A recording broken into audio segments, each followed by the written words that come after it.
नमस्कार, स्वागत है आपका न्यूज वन इंडिया पर। आपके साथ मैं हूं मीनाक्षी रजत। सबसे पहली खबर वैष्णो देवी धाम से जुड़ी हुई है, जहां नए साल पर भगदड़ मच गई और भगदड़ में 12 लोगों की मौत हो गई है। साथ ही कई भक्त घायल भी हुए हैं। घायल श्रद्धालुओं को फिलहाल अस्पताल में भर्ती करवाया गया है। भारी भीड़ होने की वजह से ये भगदड़ मची है। तो वैष्णो देवी हादसे में 12 लोगों की मौत हो गई है, कई भक्त घायल भी हुए हैं, जिसके बाद घायलों को अस्पताल में भर्ती करवाया गया है। आप इन तस्वीरों में देख सकते हैं कि कितनी ज्यादा भीड़ यहां पर थी, जिसकी वजह से ये हादसा हुआ है। वहीं हादसे में 12 लोगों की मौत भी हो गई है, 12 श्रद्धालुओं की मौत हो गई है।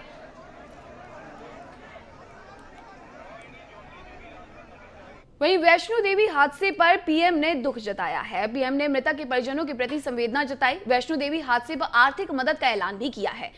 मृतकों के परिजनों को 2 लाख के मुआवजे का ऐलान किया गया है। घायलों को 50,000 रुपए की आर्थिक मदद भी दी जाएगी। तो प्रधानमंत्री नरेंद्र मोदी ने पूरी घटना पर दुख व्यक्त किया है और साथ ही बताया है कि मृतकों को 2 लाख रुपए दिए जाएंगे, वहीं घायलों को 50,000 रुपए दिए जाएंगे। वैष्णो देवी हादसे में 12 श्रद्धालुओं की मौत हो गई, वहीं कई श्रद्धालु अभी भी घायल हैं। घटना पर प्रधानमंत्री नरेंद्र मोदी ने ट्वीट भी किया है और दुख जताया है। उन्होंने लिखा कि माता वैष्णो देवी भवन में मची भगदड़ में हुई जनहानि से अत्यंत दुखी हूं। शोक संतप्त परिवारों के प्रति संवेदनाएं हैं। घायलों के शीघ्र स्वस्थ होने की कामना करता हूं। साथ ही गृह मंत्री अमित शाह ने भी इस घटना पर बेहद दुख जताया। उन्होंने ट्वीट करते हुए लिखा, माता वैष्णो देवी मंदिर में हुई दुखद दुर्घटना से हृदय अत्यंत व्यथित है। इस संबंध में मैंने जम्मू कश्मीर के उपराज्यपाल मनोज सिन्हा से बात की है। प्रशासन घायलों को उपचार पहुंचाने के लिए निरंतर कार्यरत है। इस हादसे में जान गंवाने वाले लोगों के परिजनों के प्रति संवेदना व्यक्त करता हूं। राहुल गांधी ने भी ट्वीट किया है और लिखा है कि माता वैष्णो देवी मंदिर में हुई भगदड़ की घटना दुखद है। मृतकों के परिजन को मेरी शोक संवेदनाएं। घायलों के जल्द स्वस्थ होने की कामना है।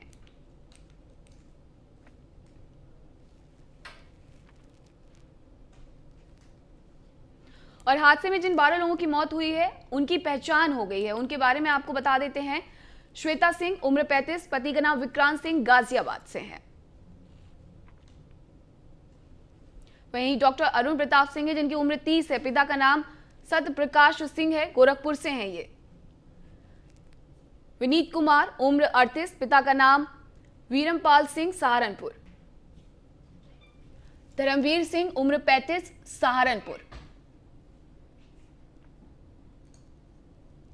विनय कुमार, उम्र 24, पिता का नाम महेश चंद्र, भादेरपुर, दिल्ली।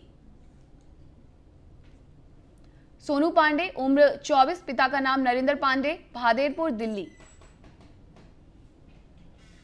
ममता, उम्र 38, पति का नाम सुरेंद्र, हरियाणा। धीरज कुमार, उम्र 26, पिता का नाम तरलोक कुमार, राजौरी, जम्मू कश्मीर। कन्नौज छापेमारी से जुड़ी बड़ी खबर आपको बता दें। आईटी की टीम ने कैश मशीन मंगवाई है। इत्र कारोबारी मोहम्मद याकूब मलिक के घर पहुंची टीम। काफी मात्रा में कैश होने का है अनुमान। कल से ही मोहम्मद याकूब के घर आईटी की टीम कर रही है कार्रवाई। तो इस वक्त की बड़ी खबर आपको बता रहे हैं, जो आईटी की टीम ने अब कैश मशीन भी मंगवा ली है। इत्र कारोबारी मोहम्मद याकूब मलिक के घर पर छापेमारी हो रही है और इसी दौरान अब कैश मशीन भी मंगवाई गई है, जिसके बाद काफी मात्रा में कैश होने का अनुमान लगाया जा रहा है। आपको बता दें कि कल से ही मोहम्मद याकूब के घर पर आईटी की टीम कार्रवाई कर रही है। कन्नौज छापेमारी से जुड़ी बड़ी खबर आपको बता रहे हैं, जहां कन्नौज में ही पुष्पराज जैन और पम्मी जैन के घर पर भी छापेमारी की गई थी, जो कि सपा के एमएलसी भी हैं। और अब मोहम्मद याकूब के घर में कैश मशीन मंगवाई गई है। कन्नौज छापेमारी से जुड़ी बड़ी खबर आपको बता रहे हैं, जहां मोहम्मद याकूब के घर में कल से ही कार्रवाई चल रही है। यूपी में आईटी ताबड़तोड़ छापेमारी कर रहा है और इसी के तहत कन्नौज में छापेमारी की गई। मोहम्मद याकूब के घर में कैश मशीन भी मंगवाई गई है, जिसके बाद अनुमान लगाया जा रहा है कि भारी मात्रा में कैश है।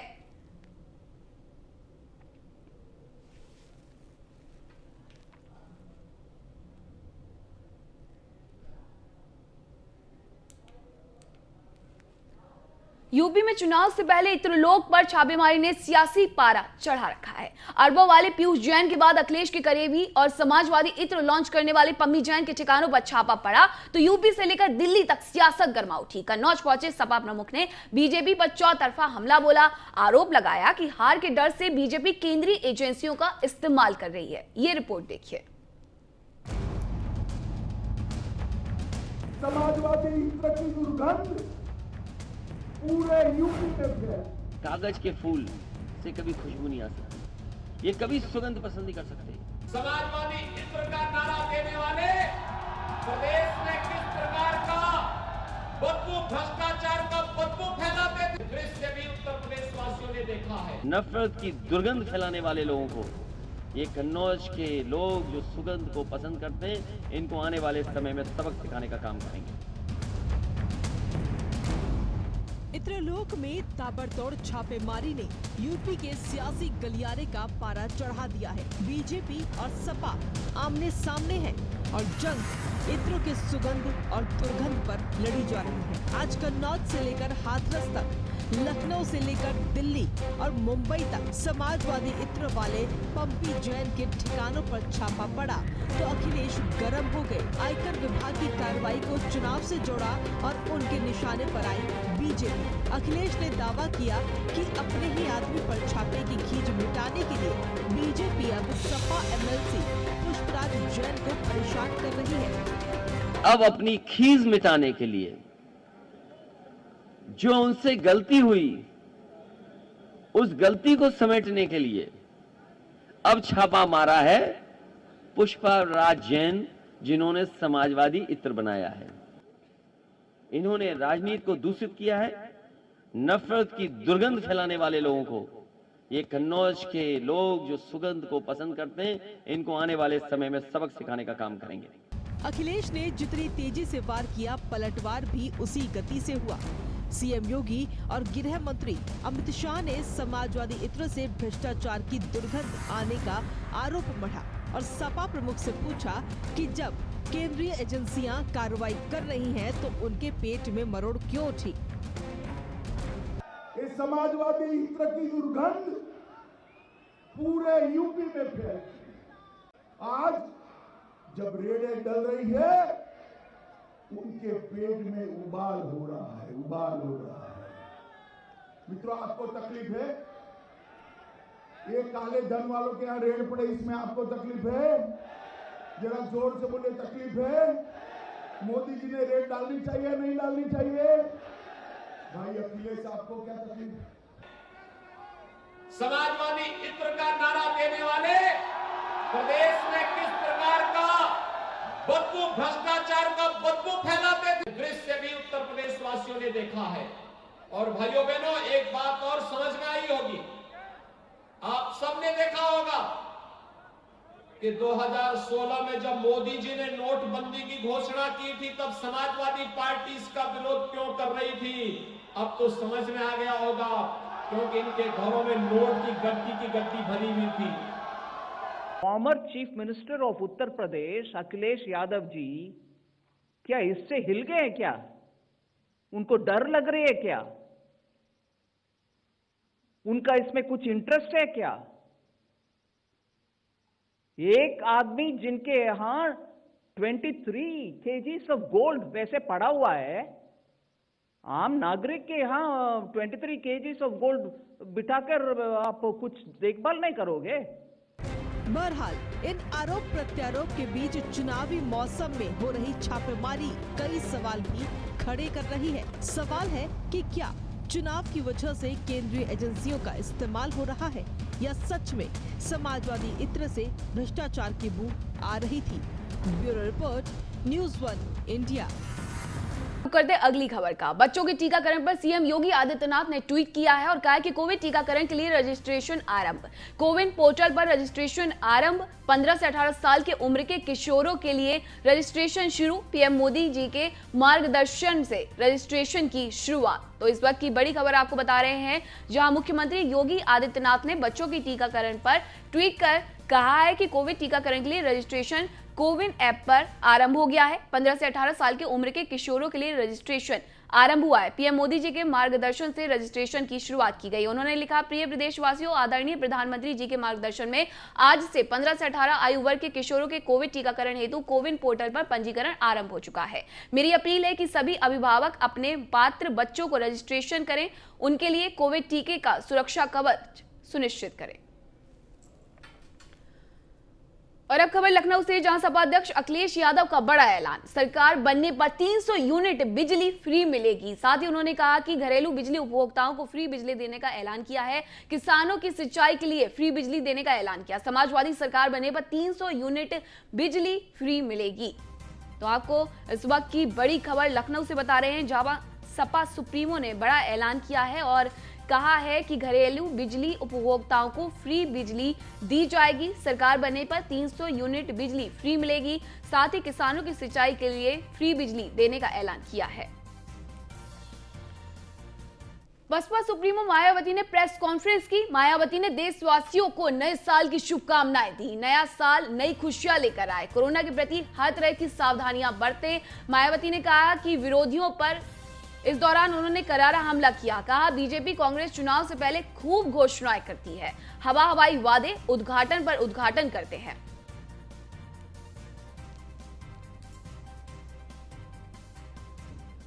यूपी में नए साल के पहले दिन कोरोना विस्फोट हुआ है। यूपी में पिछले 24 घंटे में कोरोना के 383 नए मामले सामने आए हैं, जिसमें गाजियाबाद में सर्वाधिक 85 केस सामने आए हैं। नोएडा में 61 नए केस आए हैं। मेरठ में 48 कोरोना के नए मामले आए हैं, तो मथुरा में कोरोना के 13 मामले पॉजिटिव आए हैं।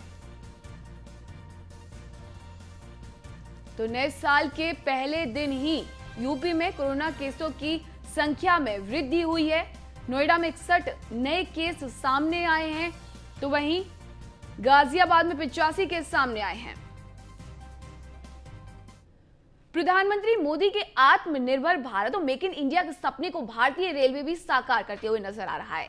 भारतीय रेलवे के बनारस रेल खाने में रेल इंजनों को तेजी से बनाने का काम शुरू हो चुका है। यहां बनने वाले डीजल लोकोमोटिव को रेलवे बड़े पैमाने पर विदेशों में निर्यात करने की तैयारी में है। लोको बनाने में और तेजी लाया जा सके, इसके लिए लोको बनाने वाले कर्मचारियों को प्रशिक्षित किया गया है, जिसका फायदा बरेका को मिला है।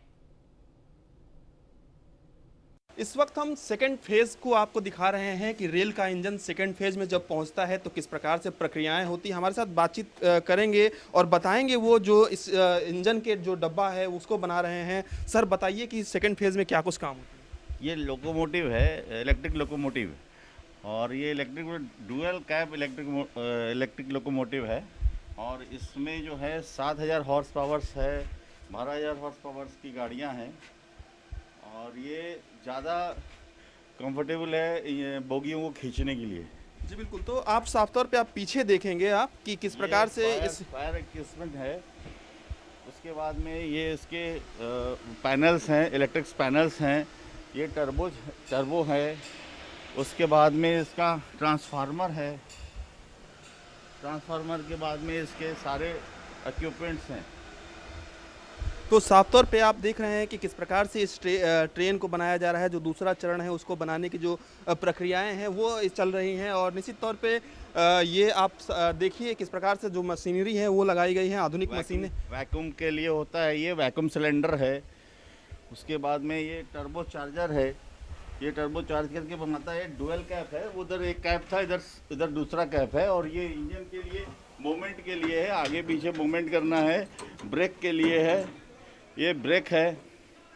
ये सारे इसमें बताते हैं कितने स्पीड पे आप चल रहे हैं, क्या आपकी फ्यूल एफिशिएंसी है, कैसे आप काम करते हैं। जी बिल्कुल। तो आप ये बहुत ही आसान है।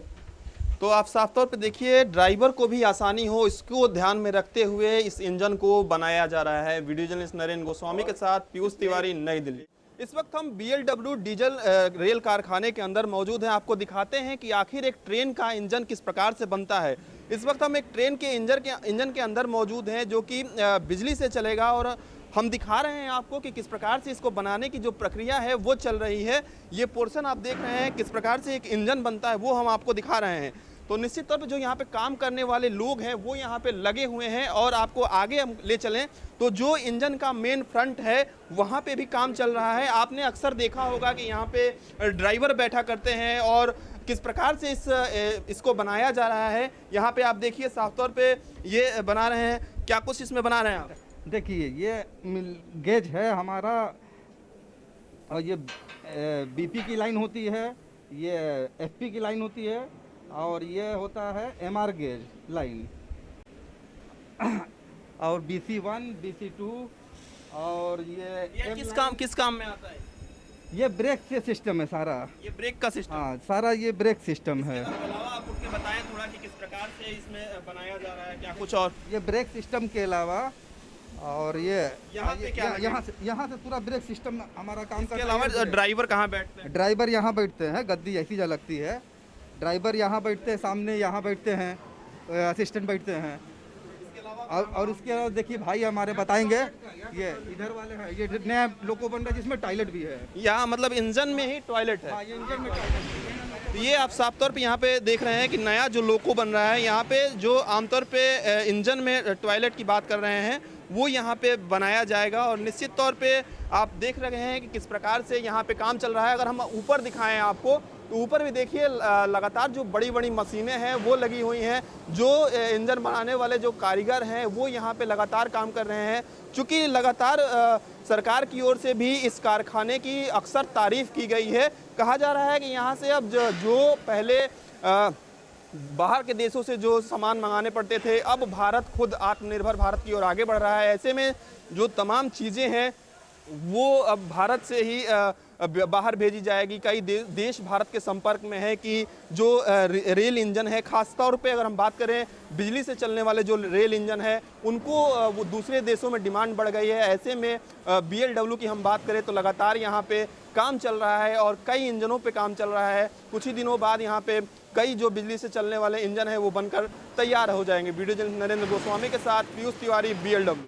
तो बिजली से चलने वाले इंजन की अगर हम बात करें तो इसके ऊपरी हिस्सा किस तरीके से काम करता है, इस वक्त हम उसी के ऊपर मौजूद हैं और आपको दिखा रहे हैं कि ये ऊपरी हिस्सा है। आप देखिए किस प्रकार से इसका मूवमेंट हो रहा है। और हम खुद इसको बनाने वाले से ही बात करते हैं कि आखिर इसकी क्या कुछ खासियत होती है, क्या कुछ काम कैसे करता है ये। सर ज़रा बताइए इसके बारे में, किस तरीके से काम करता है? ये बेसिकली इलेक्ट्रिक इंजन चलने के लिए जो बिजली की ज़रूरत होता है वो इसके थ्रू लिया जाता है। ये जब हमको इंजन चलाना होता है तो पेंटो को रेज करते हैं, मतलब पेंटो जब न्यूमेटिक देंगे, एयर देंगे तो पेंटो रेज होके हमारा बिजली का जो OHE है उससे कॉन्ट्रैक्ट हो जाएगा। जैसा ही उससे कॉन्ट्रैक्ट हो जाएगा वहाँ से करंट आना शुरू हो जाएगा, आके हमारा इंजन में चला जाएगा। इसको चलाने के लिए कितनी बिजली की ज़रूरत पड़ती है? नहीं, OHE इसके चलाने के लिए बेसिकली बिजली की ज़रूरत नहीं पड़ती। इसको चलाने के लिए हम लोग एक सर्वो मोटर है, बैटरी से सप्लाई लेते हैं, 110 वोल्ट का बैटरी है, उससे हम नीम एयर से चलाते हैं। हम आपको दिखा सकते हैं, अगर एयर देखिए अभी एयर बंद किए हैं, धीरे धीरे डाउन हो रहा है। जैसा एयर सप्लाई करेंगे उठेंगे, तो एयर जो सप्लाई है हम एक छोटा सा मोटर है, DC मोटर, उसके थ्रू लेते हैं। लेकिन अगर हम बात करें तो ये किस चीज़ का, किस मेटल का बना हुआ है, क्या है? ये कार्बन स्ट्रिप है। ये कार्बन स्ट्रिप इसीलिए लगाया जाता है, ये दो चीज़ें, एक तो बेटर कंडक्टिविटी के लिए, साथ साथ ये लुब्रिकेट भी काम करता है, क्योंकि ये लगातार उसके साथ फ्रिक्शन करते रहते हैं OHE वायर के साथ। अगर हम इसमें मेटल लगा देंगे, उसमें कोई लुब्रिकेशन नहीं रहेगा तो वायर जल्दी घिस के कभी काट के गिर सकते हैं। इसलिए उसको ना घिसे, ये बेटर करंट कलेक्ट करे, साथ साथ लुब्रिकेशन का भी काम करे, जिससे कि फ्रिक्शन कम हो। एक सामान्य नागरिक सोचता है कि बिजली से जो ट्रेनें चलती हैं तो आखिर उसमें पूरी ट्रेन तो मेटल की होती है, उसमें बिजली क्यों नहीं आती है, इसके पीछे क्या कारण? जी, इसलिए कई जगह इंसुलेटर लगाया गया।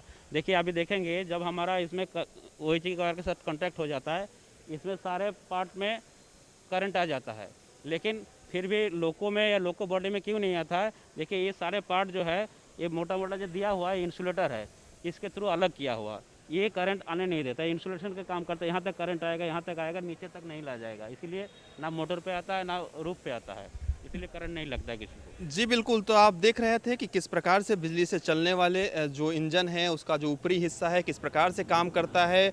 क्या कुछ इसकी खासियत होती है और आखिर इस ट्रेन में बिजली का संचार क्यों नहीं होता है, क्या कुछ इसमें उपाय लगाए गए हैं, सभी बता रहे थे। इस जो रेल इंजन है इसको बनाने वाले जो कारीगर हैं यहाँ पे मौजूद हैं वो बता रहे थे।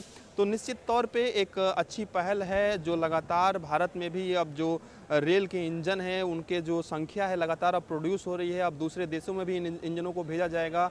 वीडियो जर्नलिस्ट नरेंद्र गोस्वामी के साथ पीयूष तिवारी, वाराणसी। तो पीछे रेल का इंजन बन रहा है और हमारे साथ बातचीत करने के लिए खुद इंजीनियर मौजूद है जो बताएंगे कि आखिर इस रेल को इंजन में को बनाने में कितना समय लगता है, क्या कुछ प्रोसीजर है। आप बताइए कि किस प्रकार से यहाँ पे आप लोग काम कर रहे हैं, क्या कुछ प्रोसीजर है एक इंजन के बनने।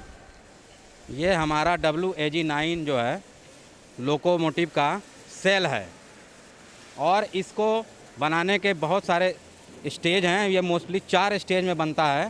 पहले हम इसको स्टेज 1 पे अंडर फ्रेम बनाना शुरू करते हैं, उसके बाद स्टेज 2 पे काम करते हैं, फिर स्टेज 3 पे काम करते हैं और ये स्टेज 4 है जहाँ पे हम अंडर फ्रेम कंप्लीट होने के बाद हम सेल्फ फैब्रिकेशन करते हैं, जिसमें हम सेल्फ फैब्रिकेशन में हम ड्राइवर कैब और इसके साइड वॉल और रूफ माउंटिंग, जो इसकी रूफ होती है उसकी माउंटिंग कंप्लीट करते हैं। यहाँ पे इसका फैब्रिकेशन की जो है वेल्डिंग और ग्राइंडिंग करके इसको हम यहाँ से रेडी करके पेंट में हम आगे लोको असेंबली शॉप को देते हैं, जिसमें उसके अंदर की मशीनरी जहाँ फिटमेंट की जाती है वो आगे की प्रक्रिया आगे लोको असेंबली शॉप में की जाती है। अगर हम लोहे की बात करें, इसमें लगने वाले उपकरणों की बात करें तो इतना लोहा कहाँ से आता है, कहाँ से आप लोग आते हैं, कहाँ से इम्पोर्ट करते हैं? ये हमारा जो है डिज़ाइन और ड्राइंग डिपार्टमेंट है जो इसकी डिजाइनिंग देखता है और उसके बाद वो हमारा जो परचेज डिपार्टमेंट है, जो स्टोर डिपार्टमेंट है, वो सारा मटेरियल परचेज करता है। ऊपर हम आपको दिखाएं तो एक